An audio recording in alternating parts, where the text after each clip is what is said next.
Welcome to KAS Mentor, where your dream job is just another reality. If you are not subscribed yet, you are missing out. Friends KSമെന്റ് അവതരിപ്പിക്കുന്ന mains answer discussion സീരീസിലേക്ക് എല്ലാവർക്കും സ്വാഗതം. ഇന്ന് നമ്മൾ discuss ചെയ്യാൻ പോകുന്നത് KS mains എക്സാമിൻ്റെ paper 3യിലുള്ള economy and പ്ലാനിങ്ങിലെ ചില ക്വസ്റ്റ്യൻസ് ആണ്. സോ ടോട്ടൽ 3 ക്വസ്റ്റ്യൻസ് ആണ് നമ്മൾ ഇന്ന് ഡിസ്കസ് ചെയ്യുന്നത്. ഒരു 2 മാർക്ക് ക്വസ്റ്റ്യൻ, ഒരു 5 മാർക്ക് ക്വസ്റ്റ്യൻ, പിന്നെ ഒരു 10 മാർക്ക് ക്വസ്റ്റ്യൻ. സോ നമ്മൾ ഇന്ന് ചോദ്യങ്ങൾ സെലക്ട് ചെയ്തിരിക്കുന്ന ഏരിയ എക്കണോമി ആൻഡ് പ്ലാനിങ് സിലബസിലെ മോഡ്യൂൾ 6ലെ ടോപ്പിക്സ് ആണ്. സോ മോഡ്യൂൾ 6 അനലൈസ് ചെയ്ത് കഴിഞ്ഞാൽ ലാർജ് ഏരിയ ആണ് മോഡ്യൂൾ 6ൽ കവർ ചെയ്യുന്നത്. Indian public finance, Indian budgeting, Indian tax system, അതുപോലെ recent physical and monetary policy issues, പിന്നെ Indian banking, GST, stock exchange എന്നിങ്ങനെ ഒരു ലാർജ് ടോപ്പിക്കാണ് മോഡ്യൂൾ 6ൽ കവർ ചെയ്യുന്നത്. ഇതിൽ നിന്ന് 3 ചോദ്യങ്ങളാണ് നമ്മൾ ഇന്ന് സെലക്ട് ചെയ്തേക്കുന്നത്. സോ നമുക്ക് ചോദ്യങ്ങളിലേക്ക് കടക്കാം. First question is, what do you mean by outcome budget? എന്താണ് ഔട്ട്കം ബഡ്ജറ്റ്? ഇതൊരു 2 മാർക്ക് ചോദ്യമാണ്. അടുത്തത്, analyse the benefits and challenges of goods and service tax introduced in India. ഇന്ത്യയിൽ ഇൻട്രൊഡ്യൂസ് ചെയ്ത ചരക്ക് സേവന നികുതിയുടെ ബെനിഫിറ്റ്സും ചലഞ്ചസും അനലൈസ് ചെയ്യുക. And this is a 5 mark question. And the last question is, the reserve bank of India, the apex monetary institution in India, plays an important role in strengthening, developing, and diversifying the country's economic and financial structure. Discuss. This is a 10 mark question. So, നമുക്ക് ഓരോ ക്വസ്റ്റ്യനും ഏതൊക്കെ രീതിയിൽ address ചെയ്യാം എന്ന് identify ചെയ്യാം. So, let us start the discussion. First question.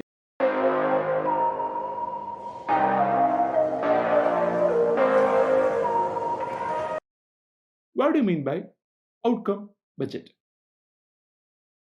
നമുക്കറിയാം, എല്ലാ വർഷവും നമ്മുടെ യൂണിയൻ ഫിനാൻസ് മിനിസ്റ്റർ പാർലമെന്റിൽ ജനറൽ ബഡ്ജറ്റിനൊപ്പം തന്നെ ഔട്ട്കം ബഡ്ജറ്റും സബ്മിറ്റ് ചെയ്യാറുണ്ട്. സോ ഔട്ട്കം ബഡ്ജറ്റ് മെഷർ ചെയ്യുന്നത് development outcomes of all government programmes ആണ്.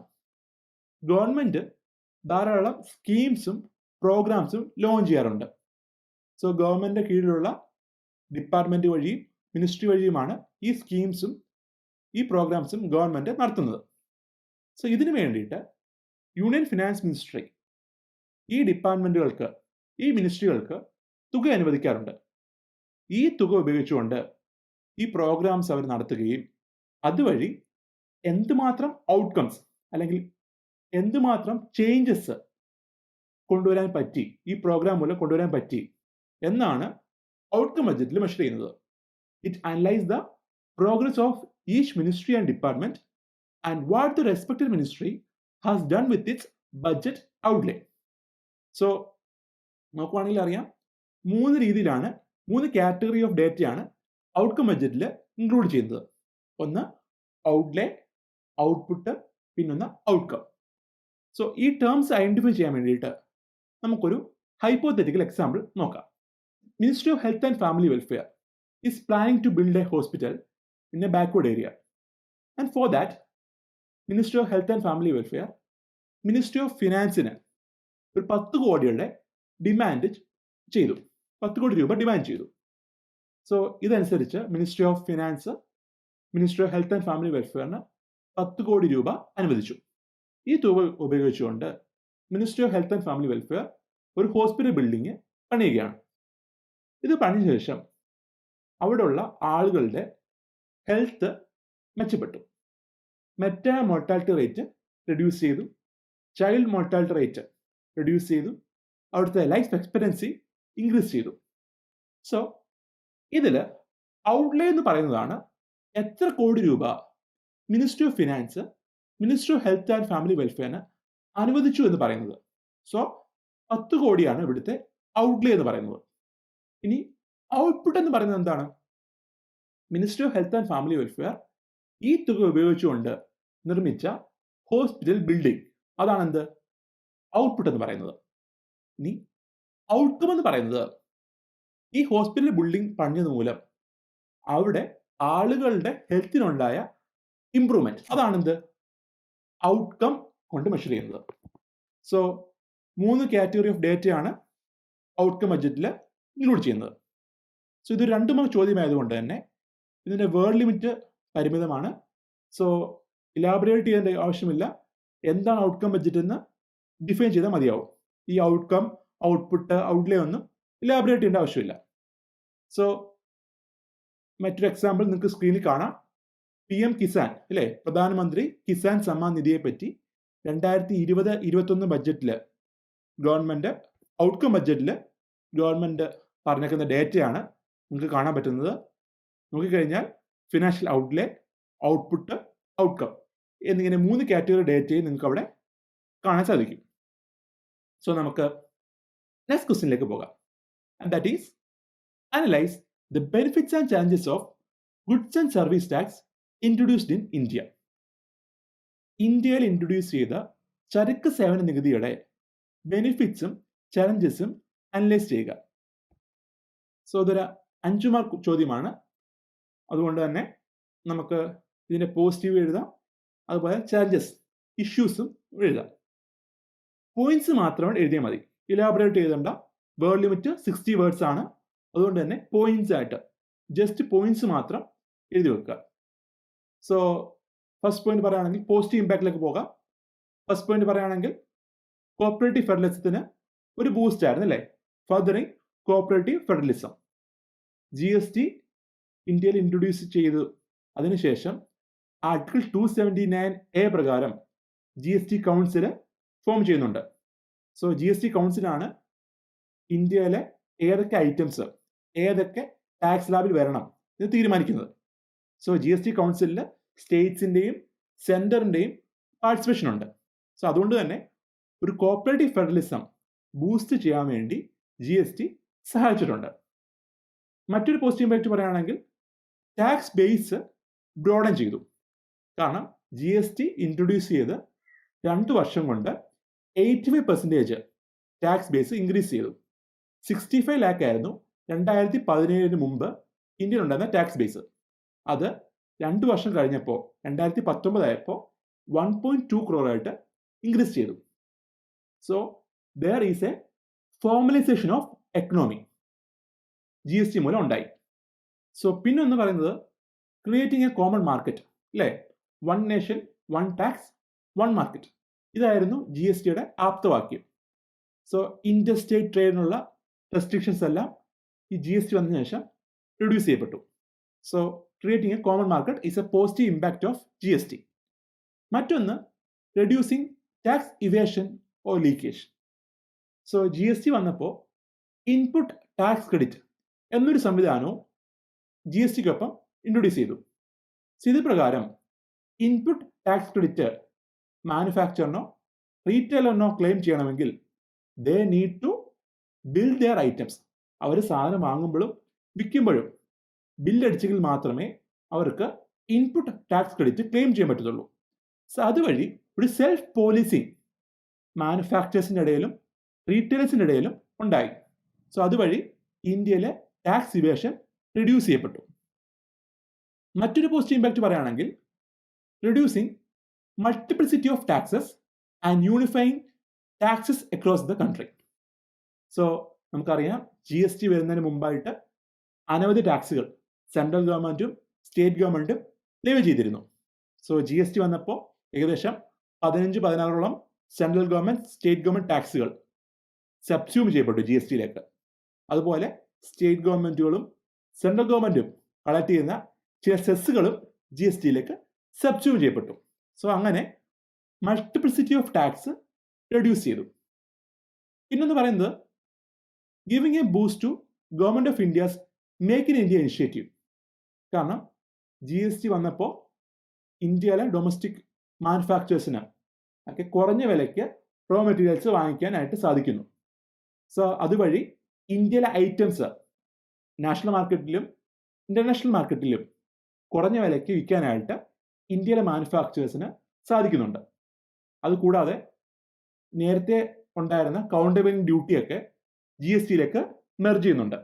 സോ അതുവഴിയും G S T is a boost to make in India initiative നമുക്ക് പറയാം.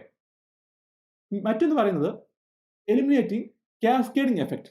എന്താണ് കാസ്കേഡിംഗ് എഫക്റ്റ് എന്ന് പറഞ്ഞാൽ? സെറ്റ് ടാക്സ് ഓൺ ടാക്സ് ആണ് അല്ലേ? ടാക്സിന് മേലെ ടാക്സ് വരുന്നതായിരുന്നു കാസ്കേഡിംഗ് എഫക്റ്റ് എന്ന് പറയുന്നത്. ജി എസ് ടി വന്നപ്പോൾ കാസ്കേഡിംഗ് എഫക്റ്റ് എലിമിനേറ്റ് ചെയ്യാൻ സഹായിച്ചു. So these are some of the positive impacts of G S T എന്ന് പറയുന്നത്. ഇനി അടുത്തത് നെഗറ്റീവ് ഇമ്പാക്ട് അല്ലെങ്കിൽ ചലഞ്ചസിലേക്ക് നമുക്ക് കടക്കാം. ചലഞ്ചസ് പറയുകയാണെങ്കിൽ ഫസ്റ്റ് പറയുന്നത് തന്നെ all items are not included under G S T ആണ്. ജി എസ് ടിയിൽ ഇപ്പോഴും ആൽക്കഹോൾ, പെട്രോളിയം പ്രൊഡക്ട്സ് അതൊക്കെ still outside the purview of G S T ആണ്. സോ ഇതൊരു ചലഞ്ചാണ്. മറ്റൊരു കാര്യം പറയുന്നത് multiple tax slabs and brackets ആണ്. സോ നമ്മൾ പറഞ്ഞു G S T refers to one nation one tax one market. അങ്ങനെ പറയുന്നുണ്ടെങ്കിലും there are multiple tax rates ആണല്ലേ? 0%, 5%, 12%, 18%, 28% എന്നിങ്ങനെ 5 സ്ലാബിലാണ് ഇനിയുള്ള ഐറ്റംസ് ഇൻക്ലൂഡ് ചെയ്തേക്കുന്നത്. So there are multiple tax slabs under G S T. So one nation one tax എന്ന് പറയുന്നതിനെ കൃത്യമായി നമുക്കെന്താ പറയാൻ പറ്റില്ല. പക്ഷേ ഈ പറഞ്ഞ മൾട്ടിപ്പിൾ ടാക്സ് സ്ലാബ്സ് ഇത് ഇൻട്രൊഡ്യൂസ് ചെയ്തത് ഒരു ഡെമോക്രാറ്റിക് ലൈനിന് വേണ്ടിയാണ്. കാരണം ലക്ഷറി ഗുഡ്സ് ഒക്കെ ഹൈ ടാക്സ് സ്ലാബിലും കോമൺ ഗുഡ്സിലൊക്കെ ലോ ടാക്സ് സ്ലാബിലുമാണ് ഗവൺമെന്റ് ഇൻട്രൊഡ്യൂസ് ചെയ്തത്. പക്ഷേ വൺ നേഷൻ വൺ ടാക്സ് എന്ന ആപ്തവാക്യം ഉപയോഗിക്കുമ്പോൾ ചെറിയൊരു മിസ്മാച്ച് ഈ മൾട്ടിപ്പിൾ ടാക്സ് റേറ്റ്സ് കൊണ്ടുവരുന്നുണ്ട്. മറ്റൊരു നെഗറ്റീവ് ഇമ്പാക്റ്റ് പറയുകയാണെങ്കിൽ concerns regarding digital literacy and internet penetration ആണ്. കാരണം ജി എസ് ടി വന്നപ്പോൾ ജി എസ് ടിയിൽ ബിൽ ജനറേറ്റ് ചെയ്യുന്നത് ജി എസ് ടി നെറ്റ്വർക്ക് വഴിയാണ്. അതുകൂടാതെ ജി എസ് ടി റിട്ടേൺ സമർപ്പിക്കണം. എല്ലാ മാനുഫാക്ചറേഴ്സും ജി എസ് ടി രജിസ്റ്റർ ചെയ്ത എല്ലാ മാനുഫാക്ചറേഴ്സും അല്ലെങ്കിൽ എല്ലാ റീറ്റെയിലേഴ്സും എന്ത് ചെയ്യണം? ജി എസ് ടി റിട്ടേൺ സമർപ്പിക്കണം. സോ ഇന്ത്യയിലെ ഇന്റർനെറ്റ് പെനിട്രേഷനും ഡിജിറ്റൽ ലിറ്ററസിയും വളരെ കുറവാണ്. സോ ഇത് ജി എസ് ടി ഒരു ചാലഞ്ചായിട്ട് ഇപ്പോഴും നിലനിൽക്കുന്നുണ്ട്. മറ്റൊരു കാര്യം പറയുന്നത് decision criteria for the tax bracket ആണ്.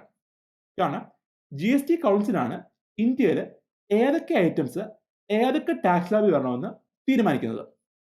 സോ ഇങ്ങനെ വരുമ്പോൾ there may be a chance for ലോബിങ്ങിനുള്ള ചാൻസ് ഉണ്ടാവാൻ സാധ്യതയുണ്ട്. സോ ഇതാണ് ഒരു ചലഞ്ച്. മറ്റൊരു ചലഞ്ച് പറയുകയാണെങ്കിൽ the impact on municipal finance ആണ്. കാരണം ലോക്കൽ ബോഡീസ് നേരത്തെ കളക്ട് ചെയ്ത ചില ടാക്സുകൾ ജി എസ് ടിയിലേക്ക് മെർജ് ചെയ്യുന്നുണ്ട്. എക്സാമ്പിൾ പറയുകയാണെങ്കിൽ ഒക്ട്രോയ്, അതുപോലെ എൻട്രി ടാക്സ്. ചില സംസ്ഥാനങ്ങളിൽ അവിടുത്തെ ലോക്കൽ സെൽഫ് ഗവൺമെന്റ് ബോഡീസ് ആയിരുന്നു ഒക്ട്രോയും എൻട്രി ടാക്സും കളക്ട് ചെയ്തിരുന്നത്. സോ ഇതെല്ലാം ജി എസ് ടിയിലേക്ക് മെർജ് ചെയ്തപ്പോൾ ആ ലോക്കൽ സെൽഫ് ഗവൺമെന്റ് ബോഡീസിന്റെ റവന്യൂ എന്നേക്കുമായി ഇല്ലാണ്ടായി. അതുകൂടാതെ നമുക്ക് നോക്കുവാണെങ്കിൽ 2/3 റവന്യൂ ഓഫ് ലോക്കൽ സെൽഫ് ഗവൺമെന്റ് bodies are coming from the tax ആണ്. ടാക്സ് വഴിയാണ് 2/3 റവന്യൂ മുനിസിപ്പാലിറ്റീസിന്റെ ഒക്കെ ടാക്സ് വരുന്നത്. സോ ഈ ടാക്സുകളെല്ലാം ജി എസ് ടിയിലേക്ക് മെർജ് ചെയ്തപ്പോൾ അവരുടെ ടാക്സിന്, അവരുടെ റവന്യൂവിന് ഒരു ഷോർട്ടേജ് ഉണ്ടാകുന്നുണ്ട്. ഇതൊരു ഇഷ്യൂ ആണ്. സോ മറ്റു ഇഷ്യൂ പറയുകയാണെങ്കിൽ ഇഷ്യൂസ് റിഗാർഡിംഗ് ഇ-വേ ബില്ലുണ്ട്, അതുപോലെ issues regarding G S T network ഉണ്ട്. ഇതെല്ലാം മറ്റ് ഇഷ്യൂസ് ആണ്. സോ 5 മാർക്ക് ആയതുകൊണ്ട് ഒരു 4 to 5 പോയിന്റ്സ് നമ്മൾ എഴുതിയാൽ മതിയാവും. പോസിറ്റീവ് ഇമ്പാക്റ്റിലും നെഗറ്റീവ് ഇമ്പാക്റ്റിലും ഒരു 4 to 5 പോയിന്റ്സ് എഴുതിയാൽ മതി. ഇലാബറേറ്റ് ചെയ്ത് എഴുതേണ്ട, ജസ്റ്റ് പോയിന്റ്സ് മാത്രം ഇൻക്ലൂഡ് ചെയ്താൽ മതിയാവും. സോ നമുക്ക് നെക്സ്റ്റ് ക്വസ്റ്റ്യനിലേക്ക് പോകാം. And the last question is the reserve bank of India, the apex monetary institution in India, plays an important role in strengthening, developing and diversifying the country's economic and financial structure. Discuss. So ഇതൊരു 10 mark ആയതുകൊണ്ട് തന്നെ ഇതൊരു structure ചെയ്ത് വേണം answer എഴുതാൻ. ഒരു introduction വേണം, അത് കഴിഞ്ഞ് ബോഡി, പിന്നെ ഒരു കൺക്ലൂഷൻ. സോ ഇൻട്രൊഡക്ഷൻ ആയിട്ട് നമുക്ക് എന്ത് എഴുതാം? റിസർവ് ബാങ്ക് ഓഫ് ഇന്ത്യ ഇന്ത്യയിൽ ചെയ്യുന്ന റോളിനെ പറ്റി എഴുതാം. റിസർവ് ബാങ്ക് ഓഫ് ഇന്ത്യ ഇന്ത്യയിൽ ചെയ്യുന്ന ഫംഗ്ഷനെ പറ്റി എന്ത് ചെയ്യാം? ഇൻട്രൊഡക്ഷനായിട്ട് 1 or 2 ലൈൻസ് നമുക്ക് എഴുതാം. ഇന്ത്യയിലെ എക്കണോമിക് സ്റ്റെബിലിറ്റി മെയിൻറ്റെയിൻ ചെയ്യാനും ഇന്ത്യയുടെ ഗ്രോത്ത് അസിസ്റ്റ് ചെയ്യാനും റിസർവ് ബാങ്ക് ഓഫ് ഇന്ത്യ വലിയൊരു ക്രിട്ടിക്കൽ റോളാണ് വഹിക്കുന്നത്. അതുപോലെ ഇന്ത്യയിലെ ഹയസ്റ്റ് അതോറിറ്റി ഓഫ് മോണിറ്ററി ഇൻസ്റ്റിറ്റ്യൂഷൻസിൻ്റെ ഹയസ്റ്റ് അതോറിറ്റിയാണ് എന്നൊക്കെ പറഞ്ഞ് നമുക്ക് ഒരു ഇൻട്രൊഡക്ഷൻ നമുക്ക് എഴുതാം. അത് കഴിഞ്ഞ് നമ്മൾ എഴുതേണ്ടത് റിസർവ് ബാങ്ക് ഓഫ് ഇന്ത്യ ചെയ്യേണ്ട ഫംഗ്ഷനെ പറ്റിയാണ്. കാരണം ഇവിടെ പറഞ്ഞേക്കുന്നത് reserve bank of India plays an important role in strengthening, developing and diversifying the country's economic and financial structure എന്നാണ്. സോ ഇന്ത്യയിൽ RBI ചെയ്യുന്ന ഫംഗ്ഷനെ പറ്റി വിശദീകരിക്കാം നമുക്ക്. സോ അതുവഴി നമുക്ക് ഈ ക്വസ്റ്റ്യൻ അഡ്രസ് ചെയ്യാം. സോ ഫംഗ്ഷൻസ് പറയുകയാണെങ്കിൽ reserve bank of India multiple functions ആണ് ഇന്ത്യയിൽ ചെയ്യുന്നത്. For example, issue of paper currency ഉണ്ട്. ഇന്ത്യയിലെ പേപ്പർ കറൻസി ഇഷ്യൂ ചെയ്യുന്നതിൽ RBI ഒരു ക്രിട്ടിക്കൽ റോളാണ് പങ്കുവഹിക്കുന്നത്. RBI 1934 ആക്ട് പ്രകാരം RBI ആണ് ഇന്ത്യയിലെ പേപ്പർ നോട്ട്സ് ഒക്കെ ഇഷ്യൂ ചെയ്യുന്നത്. സോ പിന്നെ പറയുകയാണെങ്കിൽ ബാങ്ക് ടു ഓൾ ബാങ്ക്സ്, ബാങ്കിന് ലൈസൻസ് കൊടുക്കുന്നത് RBI ആണ്, ബാങ്കിനെ റെക്കഗ്നൈസ് ചെയ്യുന്നത് RBI ആണ്. സോ എന്നിങ്ങനെ വലിയൊരു ഫംഗ്ഷനാണ് RBI ചെയ്യുന്നത്. മറ്റൊന്ന് പറയുകയാണെങ്കിൽ ലെൻഡർ ഓഫ് ലാസ്റ്റ് റിസോർട്ട്, ഏതെങ്കിലും ഒരു ബാങ്കിന് ഫിനാൻഷ്യൽ ക്രൈസിസ് വരുവാണെങ്കിൽ RBI എന്ത് ചെയ്യും? RBI അവിടെ ഇൻ്റർവീൻ ചെയ്യുകയും ആ ബാങ്കിന് വേണ്ട ലെൻഡിങ് കൊടുക്കുകയും ചെയ്യുന്നുണ്ട്. മറ്റൊന്ന് പറയുകയാണെങ്കിൽ banker, agent and adviser to government, ഗവൺമെന്റിനെ അഡ്വൈസ് ചെയ്യുന്നുണ്ട്. അതുപോലെ ഗവൺമെന്റിന് വേണ്ടി ട്രഷറി ബിൽസ്, സെൻട്രൽ ഗവൺമെന്റിന് വേണ്ടിയൊക്കെ ട്രഷറി ബിൽസ് പ്ലോട്ട് ചെയ്യുന്നതും RBI ആണ്. അതുപോലെ ഗവൺമെന്റ് ഡെപ്റ്റിനെ പറ്റി അതിനെ മാനേജ് ചെയ്യുന്നത് RBI ആണ്. സോ പിന്നൊന്ന് പറയുകയാണെങ്കിൽ custodian of forex exchange, foreign exchange അല്ലെങ്കിൽ അതിനെ മാനേജ് ചെയ്യുന്നതും അതിന് കസ്റ്റോഡിയനായിട്ട് നിൽക്കുന്നതും, ഫോറക്സ് റിസർവിന്റെ കസ്റ്റോഡിയനായിട്ട് നിൽക്കുന്നതും RBI ആണ്. സോ അതുപോലെ ഫോറിൻ എക്സ്ചേഞ്ച് മാനേജ്മെന്റ് ആക്ട് അതിനെ അഡ്മിനിസ്റ്റർ ചെയ്യുന്നത് RBI ആണ്. സോ പിന്നെ കൺട്രോളിംഗ് ഓഫ് ക്രെഡിറ്റ്, ഇന്ത്യയിലെ ക്രെഡിറ്റ് കൺട്രോൾ ചെയ്യുന്നത് RBI ആണ്. സോ അത് പറയുകയാണെങ്കിൽ ഇന്ത്യയിലെ ഇൻഫ്ലേഷൻ വരുമ്പോൾ, സ്ലോ ഡൗൺ വരുമ്പോഴൊക്കെ RBI കൃത്യമായ ഇന്റർവെൻഷൻ നടത്താറുണ്ട്. അതുവഴി ഇന്ത്യയിലെ എക്കണോമിക് സ്റ്റെബിലിറ്റി മെയിൻറ്റെയിൻ ചെയ്യാനായിട്ട് RBI ശ്രമിക്കാറുണ്ട്. സോ മോണിറ്ററി പോളിസി RBIയുടെ ഒരു ഫംഗ്ഷനാണ്. സോ ഇത് എഴുതുമ്പോഴൊക്കെ കറണ്ട് റിലേറ്റഡ് ആയിട്ടുള്ള നമുക്ക് ഇപ്പോൾ ഈ വാർത്ത കേട്ട ന്യൂസുകൾ എന്ത് ചെയ്യാം? നമുക്ക് ഇതിനൊപ്പം ഇൻക്ലൂഡ് ചെയ്യാം. ഫോർ എക്സാമ്പിൾ, കഴിഞ്ഞ വർഷം ഇന്ത്യയിൽ സ്ലോ ഡൗൺ ഇൻക്രീസ് ചെയ്തപ്പോൾ RBI ഇൻ്റർവീൻ ചെയ്യുകയും റിപ്പോ റേറ്റിന് ഇളവ് വരുത്തുകയൊക്കെ ചെയ്തിരുന്നു.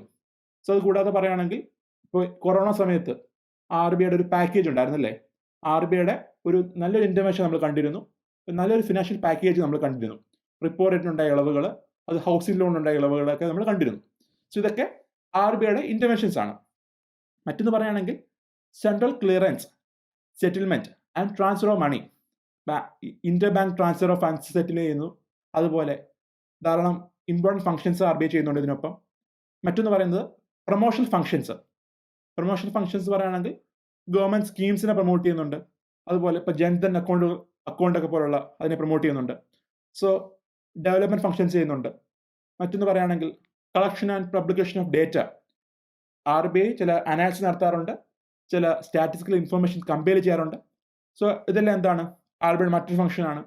സോ എന്നിങ്ങനെ RBIയുടെ ഡിഫറെൻ്റ് ആയിട്ടുള്ള ഡിഫറെൻ്റ് ആംഗിളിലുള്ള ഫംഗ്ഷൻസ് ഇവിടെ ആൻസർ എഴുതുക. അത് കഴിഞ്ഞ് നമുക്ക് എന്ത് ചെയ്യാം? ഇതിനെല്ലാം ഒരു കൺക്ലൂഡ് ചെയ്ത് എഴുതാം. കൺക്ലൂഷനായിട്ട് നമുക്ക് എന്ത് എഴുതാം? RBI ഒരു ക്രിട്ടിക്കൽ റോളാണ് വഹിക്കുന്നതെന്നും RBIയുടെ റോള് ഒരിക്കലും കമ്പയർ ചെയ്യാൻ പറ്റത്തില്ല, ഒരു പോസിറ്റീവ് വേയിൽ വേണം ഇതിന് ആൻസർ കൺക്ലൂഡ് ചെയ്യാനായിട്ട്.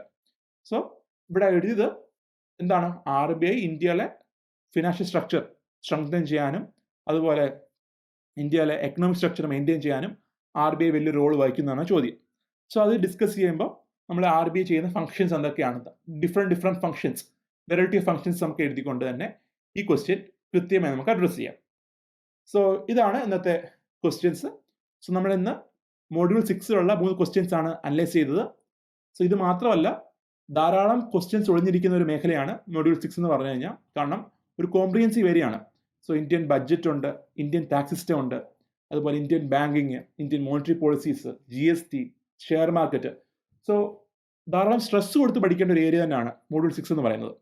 സോ നമ്മുടെ മെയിൻസിന് മുമ്പായിട്ട് എല്ലാവരും കൃത്യമായി തന്നെ മോഡ്യൂൾ 6 ഓരോ ടോപ്പിക്സും കൃത്യമായി തന്നെ പഠിച്ചിരിക്കുക. സോ നമുക്ക് വേറൊരു ടോപ്പിക്കുമായി വീണ്ടും കാണാം. Thank you. Good luck.